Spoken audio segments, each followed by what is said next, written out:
So I love themes like this because, like what we just heard, the songs, the music, the comedy, it just is amazing. That's such a universal feeling of heartbreak that comes from love. Like, really, I'm an optimist, so love is like what brings us to heartbreak, but it's worth the love, so it's great.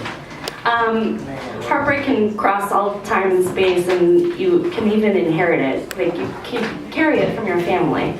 And it's such an interesting idea. And I have these stories that I grew up with, and my grandparents are Slovakian. They immigrated to Pittsburgh. Talk about it a lot because it's something that means something. And we carry heartbreak through those stories. And this one was my grandmother. They had a cow tied up in the backyard because that's how they would make their food and they would survive. It was 1930s in Pittsburgh.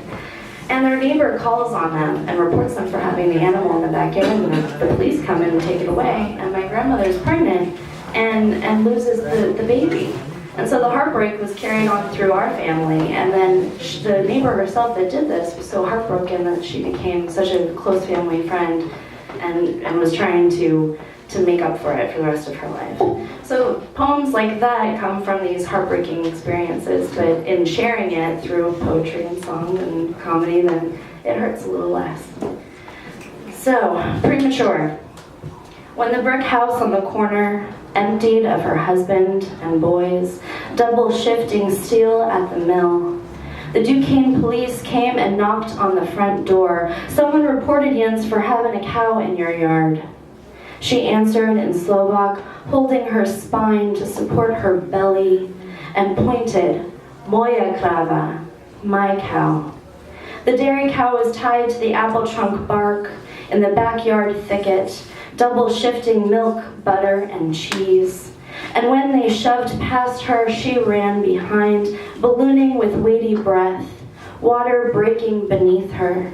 She cried out, Dziecka, moja dziecka, 2 months too early, and the police delivered them both, stillborn, taking her past away. So then there are other personal things that you experience yourself that aren't inherited but learned. And this one's interesting because it surprises you. I've had this character in my life for so many years that you just walk past him. He would wear Satan's horns and was a homeless man selling artwork on the end of a bridge in Prague in the Czech Republic. And you're so used to seeing him over and over again, and one day he wasn't there. And this idea of feeling heartbroken that a friend of yours that you never spoke to, you never had interaction with, but he meant something to you.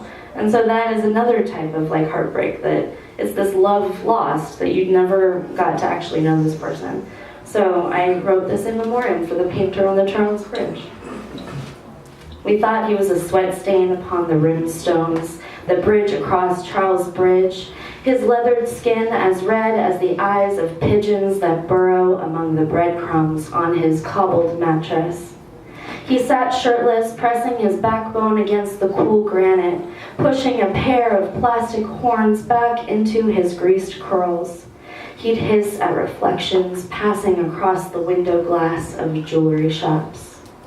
We thought his mind had rusted and stalled, but mistaking his eyes for garnets behind the panes, he saw himself as Collage or Picasso inking newspaper canvas with his fingerprints, self-portraits of Satan.